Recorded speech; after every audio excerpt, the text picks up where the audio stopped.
세계의 중심, 미국의 수도 워싱턴에서 전해드립니다. 킴스TV 왓더 뉴스, 뉴스레이디 김윤미입니다.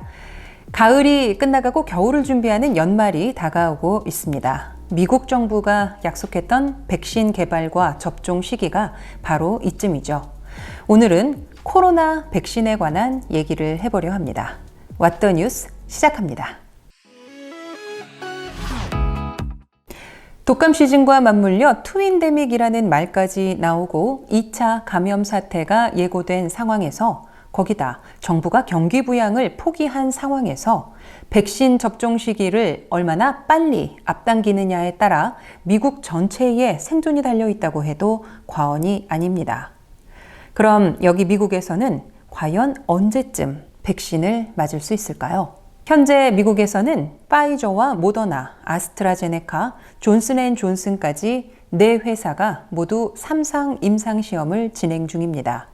1상시험은 소수의 건강한 사람들, 2상시험은 시험 접종 대상자를 조금 넓히고 3상시험에서는 노약자와 기저질환자 등을 포함해 접종자를 수천 명에서 수만 명 수준으로 넓혀 나가게 되는데 그 3상시험도 현재 막바지에 와 있습니다.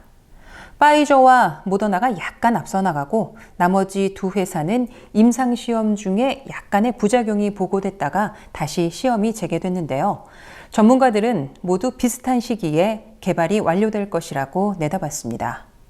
보건당국자들에 따르면요. 현재와 같이 순조롭게 시험이 진행될 경우 11월 중순이나 하순쯤 연방식품의약품안전청, 즉 FDA에 긴급 사용 승인을 요청하고 한 달 안에 승인이 떨어지면 12월부터 접종을 시작할 것이라고 하는데요.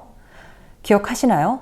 코로나 사태가 처음 터졌을 때 백악관에서는 6월 초에는 백신을 접종할 수 있을 것이라고 낙관했었죠.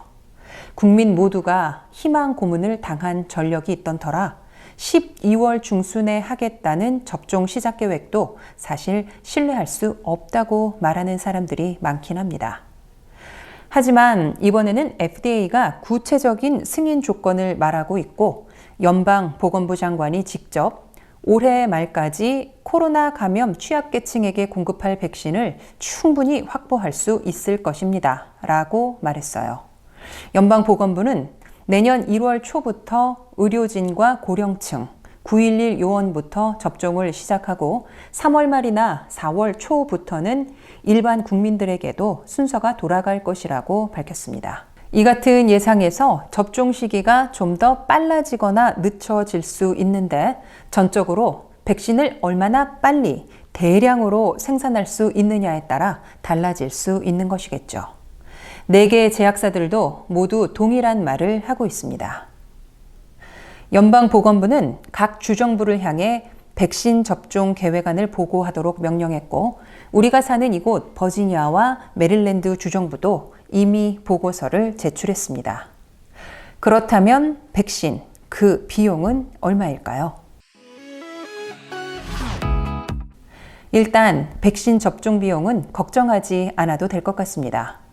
버지니아는 전 주민을 대상으로 코로나 바이러스 무료 백신 접종 계획을 발표했고 모두 1억 2,100만 달러의 예산까지 편성했거든요. 주정부는 연방정부의 백신 공급이 시작되는 순간부터 코로나 바이러스 사망자의 절반을 차지하고 있는 장기 요양시설 환자, 의료기관 종사자, 경찰관, 소방관 등 필수 업종에서 일하는 공무원과 교사, 차일드케어, 보육교사를 포함한 필수 업종 종사 민간인, 65세 이상 노인, 유색인종, 경제적 취약계층, 그리고 공립학교 학생이나 교도소, 홈리스 쉘터, 대학 캠퍼스 같이 집단 생활을 해야 하는 사람들에게 1차 우선 접종 기회를 제공하겠다고 밝혔습니다.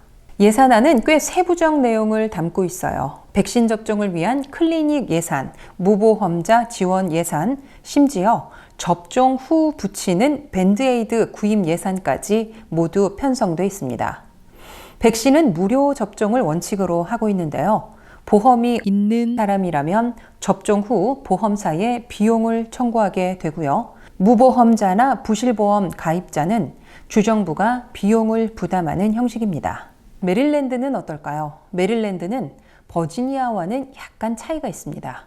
전체 주민의 약 15%를 코로나 바이러스 백신 1차 접종 대상자로 발표했어요.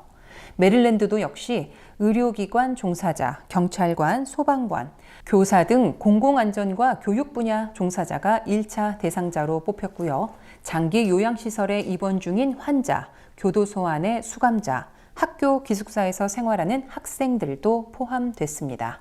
거기에 웹사이트 marylandvax.org를 만들어 백신 접종 대상자가 미리 등록하는 시스템을 도입했습니다.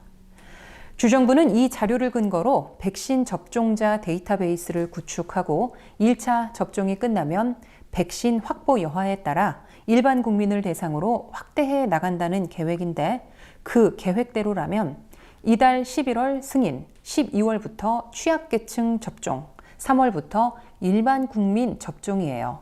이런 타임라인이 제대로 들어맞는다면 2021 내년 하반기부터는 미국이 정상화될 것이라고 내다보고 있습니다. 하지만 모든 예상이 착착 들어맞았을 때에나 가능한 일입니다. 현재 임상시험 중인 4개의 백신 물질이 FDA의 승인을 받아야 하고 이 중 한둘만 실패하더라도 모든 계획이 꼬여버리게 되거든요. 이미 백신 개발 제약사들은 백신 생산을 위한 제조 공장 계약을 모두 마친 상태인데 FDA의 승인을 받지 못하면 백신 생산량과 공급 시기가 차질을 빚게 되는 거죠. FDA는 정권과 마찰을 빚고 불화를 겪더라도 소신을 굽히지 않는 집단이기 때문에 최악의 경우 모든 백신의 승인을 거부하는 일도 생길 수 있습니다. 우리는 코로나 바이러스 진단 키트가 부족해 엄청난 혼란을 겪은 바 있습니다. 실제 진단 키트 말고도 면봉이 없어 진단 키트를 풀지 못하던 사태도 기억하죠. 백신이 개발된다 하더라도 제한적으로 공급된다면 사람들의 조급증과 더불어 통제 불능의 상황을 맞을 수도 있어요. 국민들은 이미 인내의 임계점을 넘어서 있기 때문이죠. 이런 점 때문에 주정부는 예산을 편성해 놓고도 과연 몇 명이 백신을 접종받을 수 있는지 그 수치를 공개하지 않고 있습니다. 떡은 아직 찌고 있는데 국민들이 김칫국 먼저 마실 수 있다고 염려하기 때문인 거죠. 코로나 바이러스 백신은 총 2번 접종해야 하는데요. 그 시차를 어느 정도 둬야 하는지에 대한 정확한 정보도 아직 없습니다. 여러 개의 백신이 출시되고 접종 간격이 모두 다를 경우 과연 내가 처음 맞은 백신이 무엇이고 이걸 기록에 남겨 정확하게 2번째 백신을 맞게 될 수 있을지도 장담하기 어려운 실정인 거죠. 미국에는 한국처럼 주민등록 시스템이 없어요. 소셜 시큐리티 넘버가 있긴 하지만 지문이나 얼굴 사진 등의 생체 정보가 없기 때문에 모든 국민에 대한 식별 데이터베이스 구축은 사실상 불가능하다는 거죠. 미국이 유사일에 한 번도 진행한 적이 없는 전 국민을 상대로 식별 작업을 한다.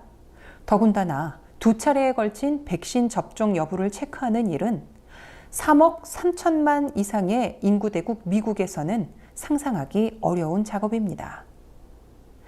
지난 봄 미국은 전 국민에게 $1,200씩 경기 부양수표를 나눠준 적이 있었어요. 전 국민을 대상으로 하는 데이터베이스가 없기 때문에 작년에 세금 신고를 한 국민만을 대상으로 했죠. 백신 접종 여부 체크가 어려운 또 다른 이유 중에는 미국인들의 안티 백신 같은 반백신 정서도 넘어야 할 난관 중 하나로 꼽히는데요. 통상 3년에서 10여 년이 걸리는 백신 개발 과정을 고려했을 때 개발을 시작한 지 고작 8개월 만에 백신이 나온다는 것은 그만큼 효능과 안전성 면에서 신뢰가 가지 않는다고 거부하는 사람들이 많습니다. 거기다 개발 기간을 단축했을 때 그것이 어떤 위험성을 초래할 수 있는지에 대한 전문가들의 논의도 미약한 상황이죠. 안티 백신 여론에는 이런 합리적 이유가 있습니다.